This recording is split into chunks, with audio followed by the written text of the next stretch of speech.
അങ്ങനെയെങ്കിൽ ആധിപത്യം നഷ്ടപ്പെട്ടത് എങ്ങനെയാണെന്ന് നമുക്ക് നോക്കാം. അസത്യത്തിൻ്റെ ഒരു ഭയങ്കര കളിയാണ് ആധിപത്യത്തെ കളഞ്ഞത്. സർപ്പത്തിൻ്റെ രൂപമെടുത്ത് വന്ന സാത്താൻ ആദ്യ മനുഷ്യനോട് പറഞ്ഞതാണ്, ദൈവം നുണ പറയുന്നവനാണ്, ദൈവത്തെ വിശ്വസിക്കാൻ കൊള്ളിയല്ല, ദൈവം നിങ്ങളെ സ്നേഹിക്കുന്നവനല്ല, ദൈവം നിങ്ങളുടെ വളർച്ചയിലോ അഭിവൃദ്ധിയിലോ താല്പര്യമുള്ളവൻ അല്ല, ദൈവം നിങ്ങളെ അടിമയായിട്ട് കാലിച്ചോട്ടിലെന്നും ഇട്ടേക്കുള്ളൂ, ഒരിക്കലും ദൈവത്തിൻ്റെ കൂടെ വന്നാൽ നിനക്ക് സ്വാതന്ത്ര്യം ഉണ്ടാകില്ല, വളർച്ച ഉണ്ടാകില്ല, പേഴ്സണാലിറ്റി ഡെവലപ്മെൻറ്റ് ഉണ്ടാകില്ല. അപ്പോൾ അതുകൊണ്ട് നിനക്ക് വളരണമെങ്കിൽ, പേഴ്സണാലിറ്റി ഡെവലപ്മെൻറ്റ് ഉണ്ടാകണമെങ്കിൽ, നിനക്ക് ആധിപത്യവും ശക്തിയും അധികാരമൊക്കെ വേണമെങ്കിൽ, ദൈവത്തെ പോലെ ആകണമെങ്കിൽ എന്ത് വേണം? ഈ പ്രത്യേക പഴം നീ തിന്നണം. ഇത് തിന്നരുതെന്നെങ്ങാനും ദൈവം പറഞ്ഞിട്ടുണ്ടോ? ഉണ്ട്, തിന്നരുതെന്ന് പറഞ്ഞിട്ടുണ്ട്. തിന്നരുതെന്ന് പറഞ്ഞിട്ടുള്ളതിന് കാരണമുണ്ട്. അത് തിന്നാൽ നിങ്ങൾ ദൈവത്തെ പോലെ ആകുമെന്ന് ദൈവത്തിന് അറിയാം, അതുകൊണ്ടാണ് അത് തിന്നരുതെന്ന് പറഞ്ഞത്. ഇതിനകത്ത് എന്തുമാത്രം അസത്യങ്ങളാണ് വിളിച്ചിരിക്കുന്നത് അല്ലേ? ദൈവം നുണ പറയുന്നവനാണ്, ദൈവം നിങ്ങളോട് താല്പര്യമില്ലാത്തവനാണ്, നിങ്ങളെ സ്നേഹിക്കുന്നവനല്ല, നിങ്ങളെ ഒരിക്കലും വളരാൻ അനുവദിക്കില്ല. ഒത്തിരി ഈ ഒരു കൊച്ചു വാചകത്തിനകത്ത് ഒളിച്ചു വെച്ചിട്ടുണ്ട്. ഇതാണ് സാത്താൻ അന്ന് മനുഷ്യൻ്റെ ബോധമണ്ഡലത്തിലേക്ക് ഇട്ട് തന്നത്. മനുഷ്യൻ നോക്കിയപ്പോൾ കൊള്ളാം, ഇങ്ങനെയൊക്കെ ആണെങ്കിൽ ഇത് തിന്നുന്നതിനെന്താ കുഴപ്പം? ദൈവത്തെ പോലെ ആകുന്നത് തെറ്റാണോ? എന്ത് തോന്നുന്നു? ദൈവത്തെ പോലെ ആകുന്നത് തെറ്റാണോ? ഒരിക്കലും തെറ്റല്ല. കാരണം എന്താ? ദൈവം ആഗ്രഹിച്ചത് നമ്മളൊക്കെ ദൈവത്തിൻ്റെ രൂപത്തിലും സാദൃശ്യത്തിലായിരിക്കണമെന്നാണ്. എൻ്റെ സ്വർഗസ്വനായ പിതാവ് പരിപൂർണനായിരിക്കുന്നത് പോലെ നിങ്ങളും പരിപൂർണരായിരിക്കണമെന്നാണ് അവിടുന്ന് പറഞ്ഞത്. അങ്ങനെയെങ്കിൽ ദൈവത്തിൻ്റെ ആഗ്രഹം നമ്മളൊക്കെ ദൈവത്തിൻ്റെ മക്കളായിരിക്കണം, പിതാവിനെ പോലെ ആയിരിക്കണം എന്ന് തന്നെയാണ്. പക്ഷെ സാത്താൻ പറഞ്ഞെന്താണ്? അത് തന്നെയാണ് പറഞ്ഞത്, നിങ്ങൾ ദൈവത്തെ പോലെ ആകണം. ദൈവത്തെ പോലെ ആകണമെങ്കിൽ എന്ത് ചെയ്യണം? ദൈവത്തിൻ്റെ നിയന്ത്രണത്തിൽ നിന്ന് പുറത്ത് കിടക്കണം. ദൈവത്തിൻ്റെ നിയന്ത്രണത്തിൽ നിന്ന് പുറത്ത് കടന്നപ്പോൾ എന്ത് സംഭവിച്ചു? ആരുടെ നിയന്ത്രണത്തിലായിപ്പോയി? സാത്താൻ്റെ നിയന്ത്രണത്തിലായിപ്പോയി. അതാണ് പറ്റിയത്. അപ്പോൾ മനുഷ്യവർഗം ഈ ഒരു വഞ്ചനാപരമായ വാക്ക് കേട്ട്, അസത്യം കേട്ട്, വഞ്ചിക്കപ്പെട്ട് ദൈവത്തിൻ്റെ നിയന്ത്രണം വിട്ട് സാത്താൻ്റെ നിയന്ത്രണത്തിലായിപ്പോയി. അതുകൊണ്ടാണ് വഞ്ചിക്കപ്പെട്ടു എന്ന് പറയുന്നത്. ദൈവം കൈവിട്ടോ? ഇല്ലല്ലോ, ദൈവം കൈവിട്ടില്ല. ആദമെന്ന് വിളിച്ചുകൊണ്ട് ദൈവം വന്നു. എന്ത് ചെയ്യും? അവ്വ എന്ന് വിളിക്കാതിരുന്നേ? സ്ത്രീവിദ്വേഷം കൊണ്ടൊന്നുമല്ല. കാരണം ദൈവം എപ്പോഴും, ദൈവത്തിൻ്റെ സംവിധാനത്തിൽ എപ്പോഴും ഒരു നേതൃത്വം ഉണ്ടാവും. കുടുംബത്തിനൊരു കുടുംബനാഥനുണ്ടാവും, ഒരു എവിടെയാണെങ്കിലും ഒരു നേതൃത്വം ഉണ്ടാവും. അപ്പം അതുകൊണ്ട് ഈ മാനവ കുടുംബത്തിൻ്റെ നേതൃത്വം ഏൽപ്പിച്ചത് ആദത്തെയാണ്. അതുകൊണ്ടാണ് ആദം എന്ന് വിളിച്ചത്. കാര്യം അവ്വയാണ് ആദ്യമേ പഴം പറിച്ച് തിന്നതൊക്കെ. അതുകൊണ്ട് അവ്വയെ അല്ല വിളിച്ചത്, ആദത്തെയാണ് വിളിച്ചത്. അവിടെ ഉത്തരവാദിത്വമുണ്ട്. അതുകൊണ്ടാണ് ഈ വിളി കേട്ടപ്പോൾ ആദം തിരിഞ്ഞു നിന്നില്ല. നമുക്കറിയാവുന്നതുപോലെ ആദം ഓടിപ്പോയി, പിടികൊടുക്കാതെ ഓടിക്കളഞ്ഞു. അവസാനം നമ്മൾ കാണുന്നുണ്ട്, മരങ്ങൾക്കിടയിൽ ഒളിച്ചു എന്ന് പറഞ്ഞു. എന്തിയെ പിടികൊടുക്കാതിരുന്നത്? പ്രശ്നമായി എന്ന് അവർക്ക് മനസ്സിലായി. കാരണം അതുവരെ ഇല്ലാത്ത പല ചിന്തകളും, ഭയവും ദുഃഖവും നിരാശയും പ്രശ്നങ്ങളും കലഹങ്ങളും ഒക്കെ ആയി തകർന്നു. എന്നിട്ട് എന്തുകൊണ്ട് പിടികൊടുത്തില്ല? പിടികൊടുക്കാത്തതിൻ്റെ കാരണം തിരിച്ചു വന്നാൽ സ്വീകരിക്കുമെന്നുള്ള ഒരു ഉറപ്പ് അവർക്ക് ഇല്ല.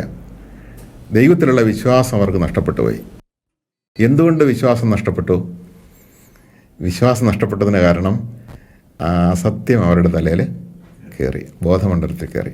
അപ്പോൾ എവിടെ അസത്യം മനുഷ്യനെ ബാധിക്കുമോ അവിടെ വിശ്വാസം പോകും. Praise the Lord. എവിടെ അസത്യം മനുഷ്യനെ ബാധിക്കുമോ അവിടെ വിശ്വസ്തത പോകും. വിശ്വസ്തത പോയാൽ അവിശ്വസ്തത കാണിക്കും, അവിശ്വസ്തത കാണിച്ചാൽ വിശ്വാസവും പോകും. പ്രിയപ്പെട്ടവരെ, ആദ്യ മാതാപിതാക്കന്മാർക്ക് ദൈവത്തിലുള്ള വിശ്വാസം നഷ്ടപ്പെടാൻ കാരണം അവർ കേട്ട ഈ അസത്യമാണ്. അതുകൊണ്ട് ഇന്നും നമ്മൾ ഓർത്തു, സത്യമല്ലാത്ത വചനം പറയുന്നിടത്ത് പോയി കുത്തിയിരുന്ന് ഇതും വചനമല്ലേ, ഇതും കർത്താവിൻ്റെ വാക്കുകളല്ലേ എന്ന് പറഞ്ഞിരുന്ന തെറ്റായ വ്യാഖ്യാനങ്ങളാണ് നമുക്ക് ലഭിക്കുന്നതെങ്കിൽ തീർച്ചയായിട്ടും അറിയാതെ നമ്മുടെ വിശ്വാസത്തിൻ്റെ അടിത്തറ അവിടെ ഇളകാൻ തുടങ്ങും. ഇന്നും അത് അങ്ങനെ തന്നെ ശരിയാണ്. അപ്പോൾ ആദ്യ മാതാപിതാക്കന്മാർ ഓടിപ്പോയി ദൈവത്തിന് പിടികൊടുത്തില്ല.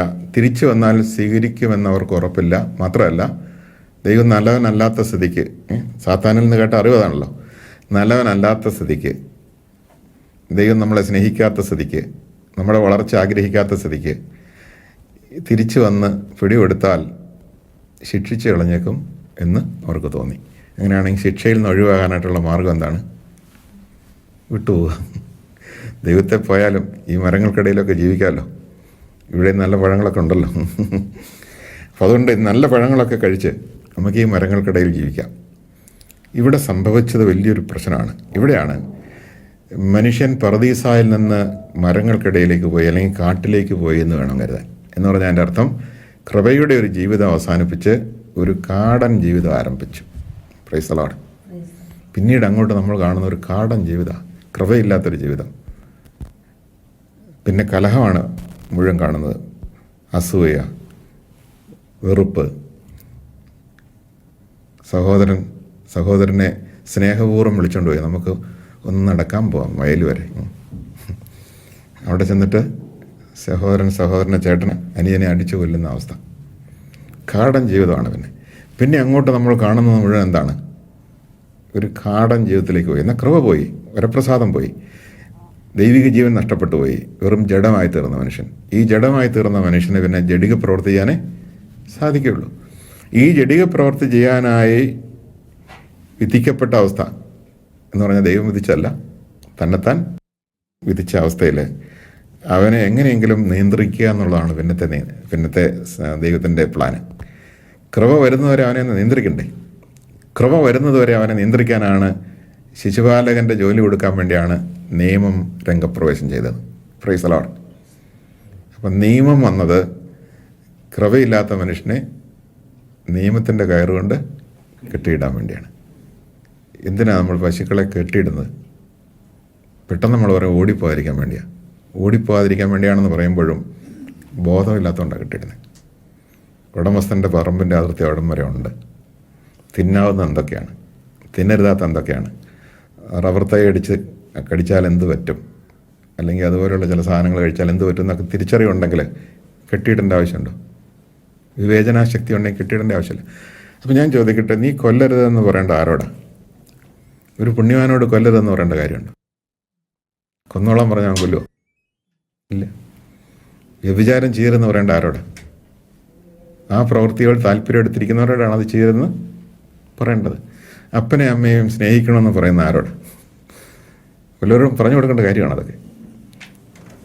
കാരണം അങ്ങനെയൊന്നും ചെയ്യാനായിട്ടുള്ള ശേഷി ഇല്ലാത്ത അവസ്ഥയിലെത്തിയ ഒരു ജനത്തോടാണ്, അല്ലെങ്കിൽ ഒരു കൂട്ടരോടാണ് നീ അത് ചെയ്യണം എന്ന് പറയേണ്ടി വരുന്നത്. അപ്പോൾ കൃപയുടെ യുഗം യേശുക്രിസ്തുവിലൂടെ വരുന്നത് വരെ നിയമത്തിൻ്റെ നിയന്ത്രണം മനുഷ്യന് ആവശ്യമാണ്. അതുകൊണ്ടാണ് കെരൂബുകളെ വാളുമായിട്ട് കാവൽ നിർത്തി എന്ന് പറയുന്നത്. കെരൂബുകളെ കാവൽ നിർത്തി. എന്തിനു വേണ്ടിയാണ്? തോന്നിവാസം കാണിക്കാതിരിക്കാൻ വേണ്ടിയാണ്. ഇനിയും തോന്നിവാസം കാണിക്കാൻ സാധ്യതയുണ്ട്. ജീവൻ്റെ വൃക്ഷത്തിലെ പഴം കയറി തിന്നാൽ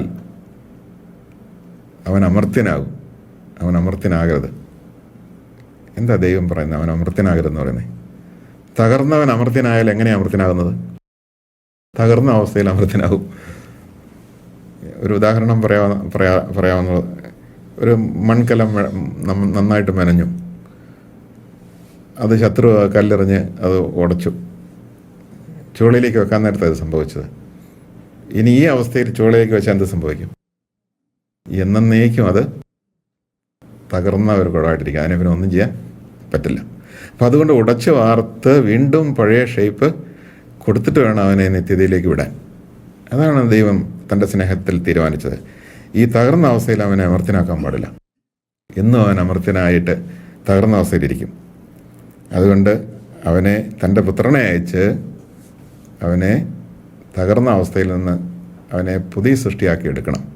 ദൈവത്തിൻ്റെ ആദ്യ പദ്ധതിയിലേക്ക് അവനെ വീണ്ടും ഉടച്ചു വാർക്കണം. അങ്ങനെ ഉടച്ചു വാർത്തിട്ട് വേണം അവനെ അമർത്യതയിലേക്ക് നയിക്കാൻ. അതാണ് ദൈവം ചെയ്തത്. അപ്പോൾ ദൈവം മനുഷ്യനോട് പറഞ്ഞൊരു കാര്യമുണ്ട്, നന്മ തിന്മകളെക്കുറിച്ചുള്ള അറിവിൻ്റെ വൃക്ഷത്തിൽ നീ കൈവെക്കരുത് എന്ന് പറഞ്ഞാൽ അതിൻ്റെ അർത്ഥം നന്മ തിന്മകളെക്കുറിച്ചുള്ള അറിവിൻ്റെ വിഷയം നീ എടുത്ത് കൈകാര്യം ചെയ്യരുത്. സൃഷ്ടാവിന് മാത്രമേ അറിയാവുള്ളൂ തൻ്റെ പ്രോഡക്റ്റിന്, തൻ്റെ നിർമ്മിതിക്ക് ഗുണകരമായതെന്ത്, ദോഷകരമായതെന്ത് എന്ന്. ശരിയല്ലേ?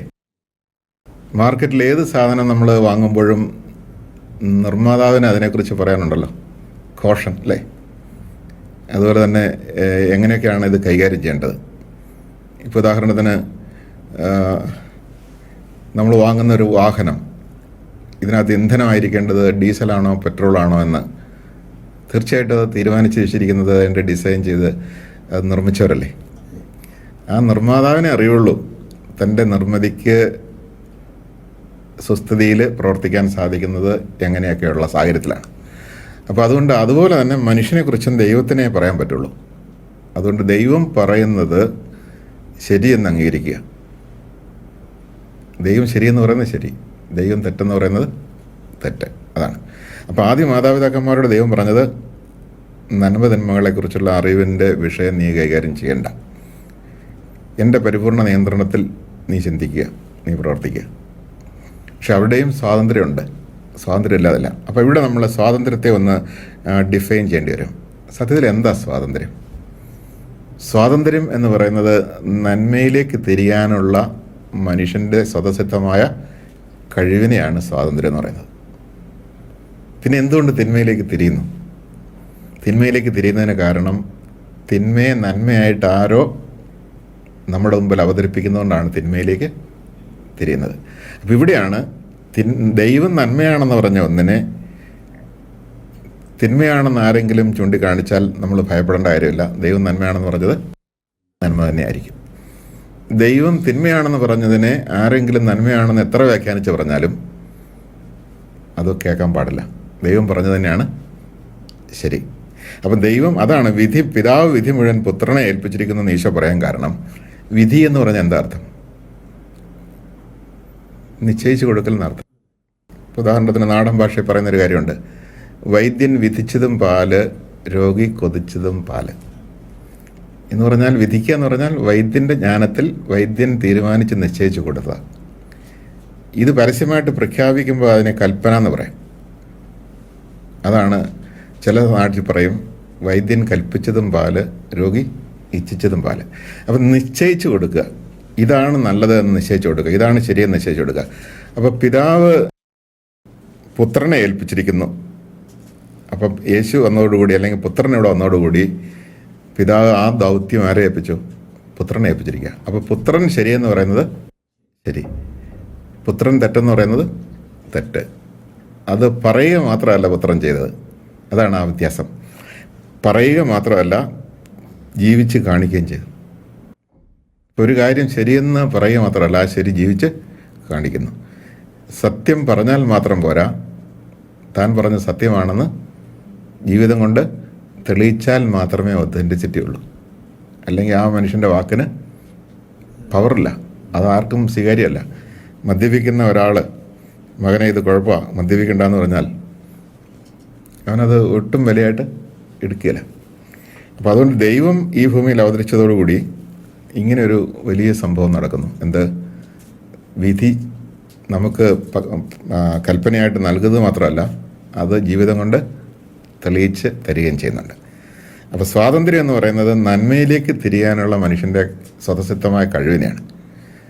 അങ്ങനെയാണെങ്കിൽ മനുഷ്യൻ എന്തുകൊണ്ട് തിന്മയിലേക്ക് തിരിഞ്ഞു എന്ന് ചോദിച്ചു കഴിഞ്ഞാൽ, ഈ പഴം മരണമാണെന്ന് ദൈവം പറഞ്ഞെങ്കിലും സാത്താൻ വളരെ സമയമെടുത്ത്, അത് മുഴുവനും ബൈബിളിൽ എഴുതി വെച്ചിട്ടുണ്ടാവണം എന്നില്ലല്ലോ, സാത്താൻ അവനെ ബോധ്യപ്പെടുത്തി. എന്ത്? ഈ പഴം നിന്നെ ദൈവത്തെ പോലെ ആക്കുന്നതാണെന്ന് ബോധ്യപ്പെടുത്തി. ആ ബോധ്യത്തിൻ്റെ അടിസ്ഥാനത്തിലാണ് അവൻ പ്രവർത്തിച്ചത്. അപ്പോൾ നന്മ ചെയ്യാനുള്ള കഴിവ് തന്നെയാണ്, അല്ലെങ്കിൽ നന്മയിലേക്ക് തിരിയാനുള്ള കഴിവ് തന്നെയാണ് അവിടെയും മനുഷ്യൻ പ്രയോഗിച്ചത്. ചിലർ എന്നോട് ചോദിക്കാറുണ്ട്, പാപം ചെയ്യുന്നതിനായിട്ട് എന്തിനാണ് മനുഷ്യനെ ദൈവം സൃഷ്ടിച്ചത്? പാപം ചെയ്യാനുള്ള ഈ കഴിവ് തന്നെയാണ് പുണ്യം ചെയ്യാനുള്ള കഴിവ്, അല്ലെങ്കിൽ ദൈവത്തിനെതിരെ തിരിയാനുള്ള കഴിവും ദൈവത്തിന് അനുകൂലമായിട്ട് തിരിയാനുള്ള കഴിവും ഒരേ കഴിവ് തന്നെയാണ്. ഇപ്പോൾ ആരോ ഒരാൾ ചോദിച്ചു, സ്റ്റെയർ കേസ് എന്തിനാ? ചിലർ കയറിപ്പോകാനെന്നേ പറയുള്ളൂ. ഞാൻ പലയിടത്തും ചോദിച്ചിട്ടുണ്ട്, കയറിപ്പോകാനെന്ന് പറയും. കയറിപ്പോകാൻ മാത്രമല്ലോ, ഇറങ്ങി വരാനല്ല. അപ്പം ദൈവത്തിൻ്റെ മുമ്പിൽ വാസ്തവത്തിൽ മനുഷ്യന് ഏറ്റവും വലിയ നന്മ കണ്ടാൽ ആ നന്മയിലേക്ക് തീരാനുള്ള ശേഷി മനുഷ്യനുണ്ട്. ആദത്തിൽ മനുഷ്യൻ വീണെങ്കിലും മനുഷ്യൻ്റെ ഈ ശേഷി പോയിട്ടില്ല. ഏത് ശേഷി? നന്മ കണ്ടാൽ ആകർഷിക്കപ്പെടാനും നന്മയിലേക്ക് തിരിയാനുമുള്ള ശേഷി നഷ്ടപ്പെട്ടിട്ടില്ല. അതുകൊണ്ടാണ് മാനസാന്തരം സാധ്യമായിരിക്കുന്നത്. ഏത് ഇസത്തിലേക്ക് പോയവളെയും തിരിച്ച് യേശുവിലേക്ക് കൊണ്ടുവരാൻ പറ്റുന്നതിന് കാരണം ഏറ്റവും വലിയ നന്മ യേശുവിലുള്ളതുകൊണ്ടും ഏറ്റവും വലിയ ആകർഷണ ബിന്ദുവായി യേശു നിൽക്കുന്നത് കൊണ്ടാണ്. Praise the Lord.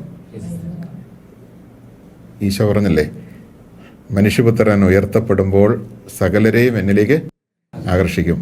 മനുഷ്യനെ ആകർഷിക്കുന്ന ഏറ്റവും വലിയ ആകർഷണ കേന്ദ്രം അല്ലെങ്കിൽ ബിന്ദു എന്ന് പറയുന്നത് പേഴ്സണാലിറ്റിയാണ്. നമുക്കറിയാം, മനുഷ്യൻ ആകർഷിക്കപ്പെടുന്നത് ചില വസ്തുക്കളോട് മാത്രമല്ല, ഏറ്റവും കൂടുതൽ ആകർഷിക്കപ്പെടുന്നത് വ്യക്തിയോടും വ്യക്തിത്വത്തോടുമാണ്. നമ്മൾ കേട്ടിട്ടുണ്ട് ചരിത്രത്തിൽ, എനിക്ക് രാജ്യത്തിൻ്റെ അല്ലെങ്കിൽ ചക്രവർത്തിയുടെ സിംഹാസനം പോലും വേണ്ട, ഞാൻ സ്നേഹിക്കുന്ന ഈ ആളെ മതി. ചരിത്രമല്ലേ? അപ്പോൾ അതുകൊണ്ട് ആ ആളാൽ ആകർഷിക്കപ്പെട്ടപ്പോൾ ലോകം ഏറ്റവും വലിയ മഹത്വത്തിൻ്റെ ഒരു പോയിൻ്റായിട്ട് കാണുന്ന ചക്രവർത്തി പദം പോലും സിംഹാസനം പോലും വേണ്ട എന്ന് പറഞ്ഞ് ഇറങ്ങിപ്പോകാൻ മാത്രം ആകർഷിക്കപ്പെട്ടു എന്നുള്ള സത്യം. അപ്പോൾ അതുകൊണ്ട് ഇന്ന് ഒത്തിരി പേര് ആകർഷിക്കപ്പെടുന്നത് വെറും തത്വസംഹിതയാലല്ല, വ്യക്തികളാലാണ്, നേതാക്കന്മാരാലാണ് ആകർഷിക്കപ്പെടുന്നത്.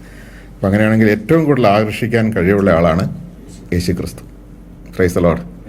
കാരണം ഏറ്റവും വലിയ നന്മയുടെ മൂർത്ത രൂപമാണ് യേശു ക്രിസ്തു. ദൈവത്വത്തിൻ്റെ പൂർണ്ണത മുഴുവനും അവനിൽ മൂർത്തീഭവിച്ചിരിക്കുന്ന പറയും. മൂർത്തീഭവിക്കുക എന്ന് പറഞ്ഞാൽ ഉടലെടുക്കുക എന്നർത്ഥം.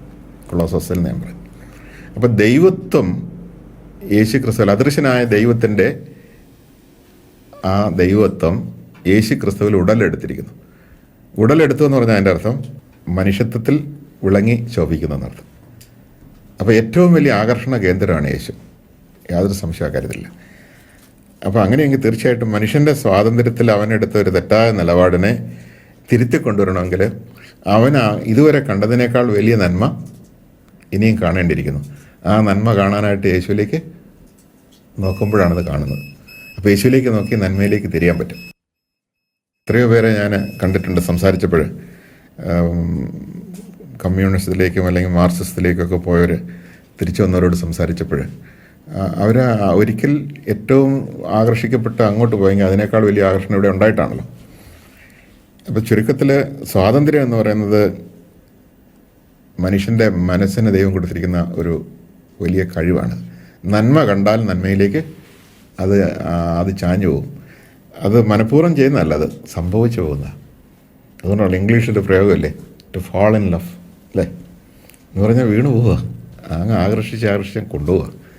അപ്പം അങ്ങനെ തീർച്ചയായിട്ടും ദൈവത്താൽ ആകർഷിക്കപ്പെട്ട് ഒരു വ്യക്തി ദൈവത്തെങ്കിലേക്ക് വന്ന് വീഴുക. ഇപ്പം നമ്മൾ സക്കേവൂസ് എടുത്തു നോക്കിയാൽ കാണാവുന്ന സക്കേവൂസ് യേശു ക്രിസ്തുവിനാൽ ആകർഷിക്കപ്പെട്ട് അങ്ങ് പോവുക ചെയ്തു സത്യത്തിലേ. അപ്പം ഏത് ഒരു മാനസാന്തരത്തെക്കുറിച്ച് ചിന്തിക്കുമ്പോൾ അവിടെയെല്ലാം ആകർഷിക്കപ്പെട്ടു പോകുന്നൊരു കാര്യമുണ്ട്. അപ്പം നന്മയിലേക്ക് തിരിയാനുള്ള ആ ശേഷിയെ ആണ് സ്വാതന്ത്ര്യം എന്ന് പറയുന്നത്. തിന്മയിലേക്ക് പോകാനായിട്ട് സാധിക്കുന്നത് ഈ ശേഷി ഉള്ളതുകൊണ്ടാണ്. തിന്മയെ നന്മയായിട്ട് ആരോ നമ്മുടെ മുമ്പിൽ ചിത്രീകരിച്ചതുകൊണ്ടാണ്. Praise Lord. അപ്പം നമ്മൾ പറഞ്ഞത് വിധിയെക്കുറിച്ചാണ് പറഞ്ഞത്. പിതാവ് വിധി മുഴുവൻ പുത്രനെ ഏൽപ്പിച്ചിരിക്കുന്നു. അപ്പം ദൈവമാണ് മനുഷ്യന് നന്മ ഏത് തിന്മ ഏതെന്ന് നിശ്ചയിച്ച് തീരുമാനിച്ച് വെളിപ്പെടുത്തി തരുന്നത്. അപ്പോൾ അതനുസരിച്ച് നമ്മൾ നമ്മുടെ മനസ്സിനെ ഫ്രെയിം സെറ്റ് ചെയ്യണം എന്നുള്ളതാണ്. ഇപ്പം നമുക്കറിയാം, നുണ പറയരുതെന്ന് ദൈവം പറഞ്ഞു. നുണ പറഞ്ഞാൽ നമുക്ക് വല്ലതും സംഭവിക്കുമോ? നമുക്കെന്തെങ്കിലും സംഭവിക്കുമോ നുണ പറഞ്ഞാൽ? സത്യമായി സംഭവിക്കും. നമ്മളിൽ ദൈവം ഇട്ട ചില താളങ്ങളെല്ലാം തെറ്റും. ഹൃദയമിടിപ്പിൻ്റെ താളം, ബ്രീത്തിങ്ങിൻ്റെ താളം, ശ്വാസോച്ഛ്വാസം മാത്രമല്ല, നമ്മുടെ മസ്തിഷ്കത്തിൽ നിന്നൊക്കെ പുറപ്പെടുന്ന ദൈവമിട്ട താളത്തിൽ പുറപ്പെടുന്ന ഒരുപാട് തരംഗങ്ങളുണ്ട്. അതിൻ്റെ എല്ലാം വേവ് ലെങ്ത്തും ഫ്രീക്വൻസിയും മാറിപ്പോവും. ശരീരത്തിൽ സംഘർഷം ഉണ്ടാവും. അപ്പോൾ ഈ വലിയ സംഘർഷത്തെ അളക്കാൻ പറ്റും. അതുകൊണ്ടാണല്ലോ നുണപരിശോധനയ്ക്ക് വിധേയമാക്കണമെന്ന് പറയും. ഈ പത്രം എടുത്ത് നോക്കിയാൽ ഇടയ്ക്കിടയ്ക്ക് കാണാം, ഈ പ്രതിയെ നുണപരിശോധനയ്ക്ക് വിധേയമാക്കണം. പോളിഗ്രാഫ് ടെസ്റ്റ് ഒരു നുണപരിശോധന യന്ത്രമാണത്. അപ്പം ചുരുക്കത്തിൽ അതിലെന്താ കാണുന്നത്? നമ്മുടെ ഉള്ളിലിരിക്കുന്നത് എങ്ങനെയാണ് ഒരു യന്ത്രം കണ്ടുപിടിക്കുന്നത്?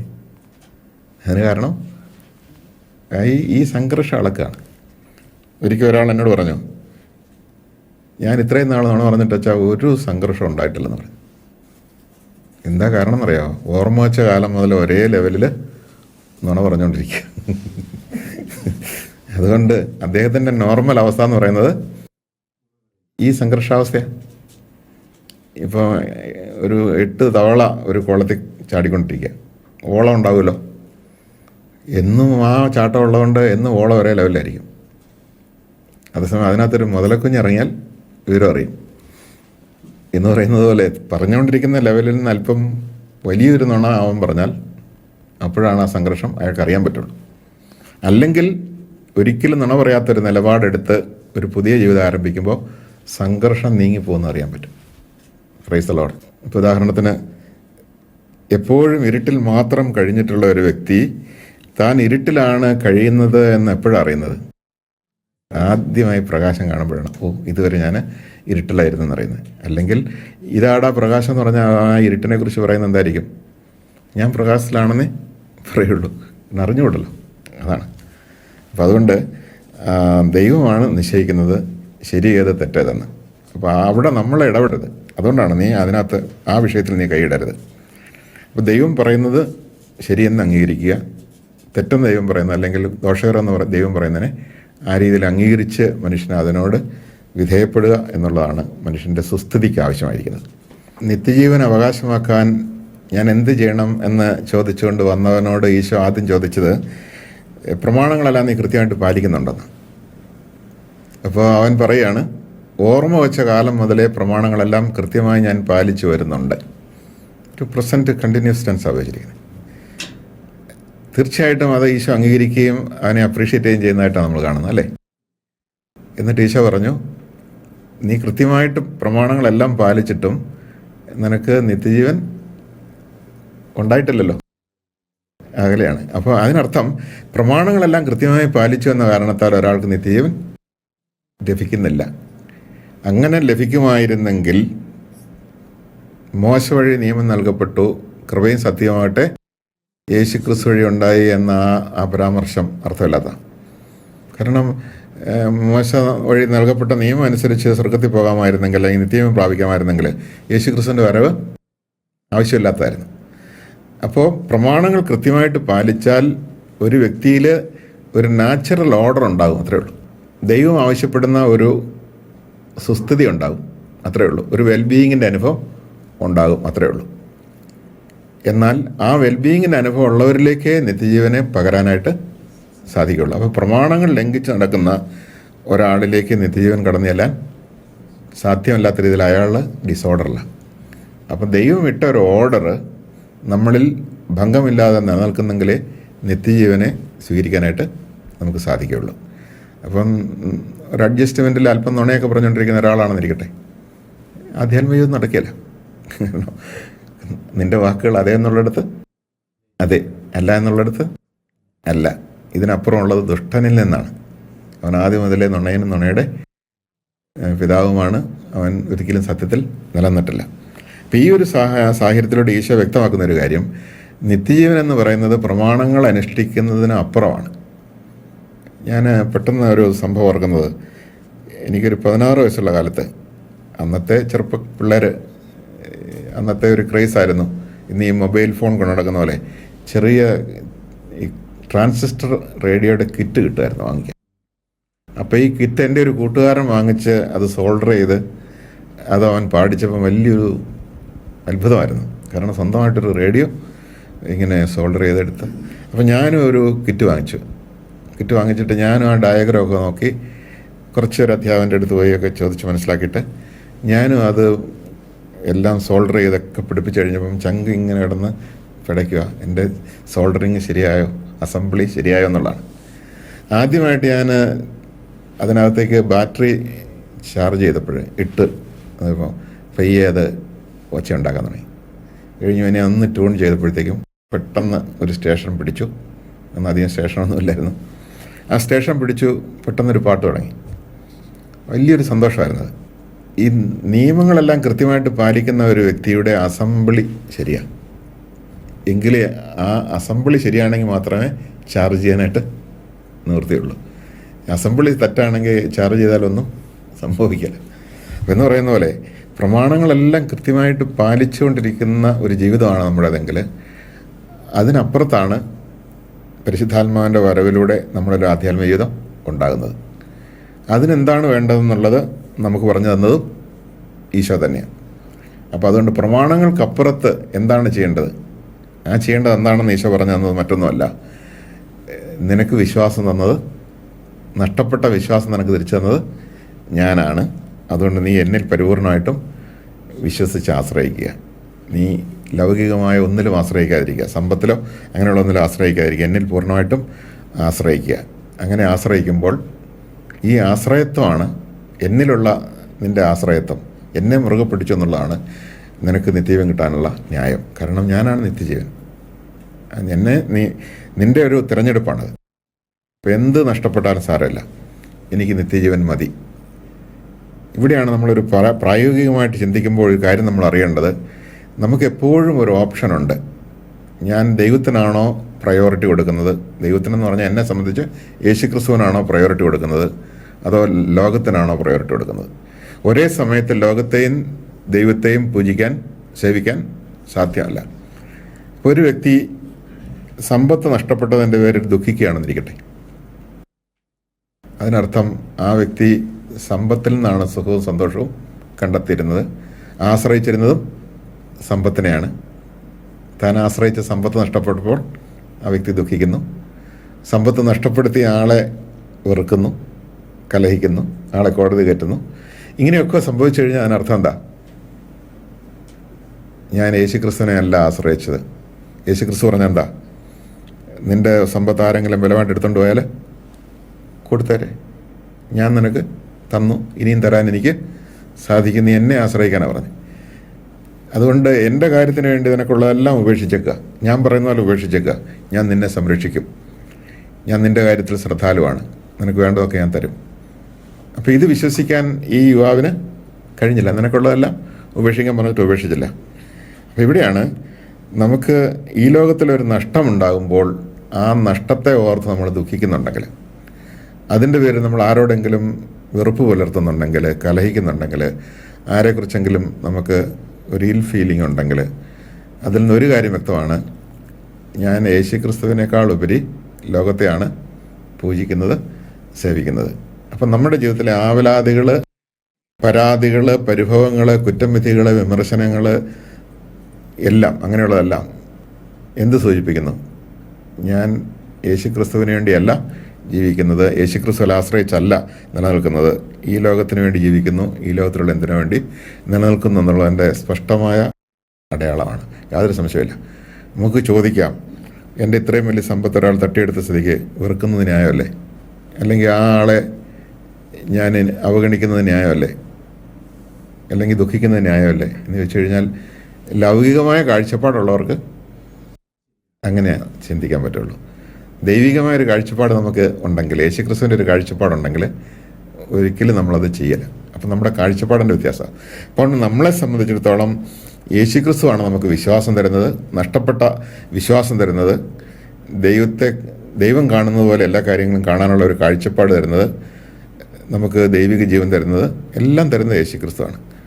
അപ്പോൾ അതുകൊണ്ട് യേശുക്രിസ്തുവിനെ കൂടാതെ നമുക്ക് നിത്യജീവൻ പ്രാപിക്കാൻ സാധ്യമല്ല, ഏകരക്ഷകനാണെന്ന് പറയുന്നതിൻ്റെ കാരണം അതാണ്. Praise the Lord.